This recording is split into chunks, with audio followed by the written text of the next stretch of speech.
अस्सलाम वालेकुम and welcome to session 4 of generation Y series. Last session हमने end किया था इस पॉइंट पे कि अल्लाह ताला की 4 सिफ़ात ऐसी हैं कि जिनका अल्टीमेट रिजल्ट मखलूक़ात की क्रिएशन है। आज हम बात करते हैं कि क्या क्या चीज़ है जो कि क्रिएट होगी। हर वो चीज़ जिसकी खिलकत का इम्कान मौजूद है, जिसके अंदर पोटेंशियलिटी है कि वो एग्जिस्ट कर सकती हो, वो एग्जिस्ट करेगी, बल्कि एग्जिस्ट कर चुकी है। मसलन क्या कोई ऐसी चीज़ क्रिएट हो सकती है जिसमें कोई कमाल ना हो, बस ये कि वो एग्जिस्ट करती हो, पत्थर। और क्या कोई ऐसी चीज़ क्रिएट हो सकती है कि जिसमें एग्जिस्टेंस हो और उसके साथ थोड़ा सा लिमिटेड पोटेंशियल हो ग्रोथ का, यानी थोड़ा बहुत वो ग्रो कर सकते हो, दे आर प्लांट्स। अच्छा, अब कोई ऐसी चीज़ जिसमें एग्जिस्टेंस के साथ साथ ग्रोथ और रिप्रोडक्शन हो और थोड़ी बहुत मूवमेंट भी एग्जिस्ट करती हो, दे आर एनिमल्स।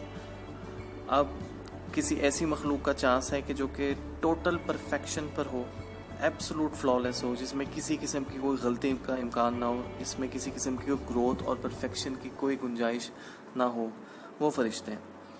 यानी मतलब कोई भी फरिश्ता जो क्रिएट हुआ वो 10,000 साल बाद भी उसी परफेक्शन की ब्रैकेट में है जिसमें वो डे 1 पे था। अब ये तमाम मखलूक़ात जो पत्थर से लेकर फरिश्तों तक हैं, ये डिफरेंट ब्रैकेट्स में, और उन सब की जो ब्रैकेट्स हैं वो फिक्स्ड हैं।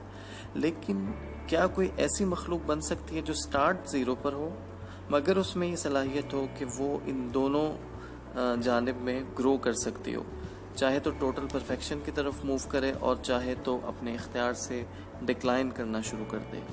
लिहाजा ये मखलूक जो है वो इंसान है जिसका आगाज़ ज़ीरो से है, मगर ग्रोथ का पोटेंशियल दोनों तरफ है। अगर ये चाहे तो कमालात तक पहुँचे और चाहे तो ख़ुद को असफल साफिलीन तक पहुँचा दे, और ये दोनों रुझानात इंसान में बाय डिफ़ॉल्ट मौजूद हैं। हमने यहाँ पर एक इम्कान डिस्कस किया इंसान की पॉसिबिलिटी का। इंसान की खिलकत का एक और अहम तरीन इम्कान जो खुदा की सिफ़ात रहमान और रहीम होने का मज़हर, वो इम्कान हम नेक्स्ट वीडियो में डिस्कस करेंगे। Thank you so much for watching this video.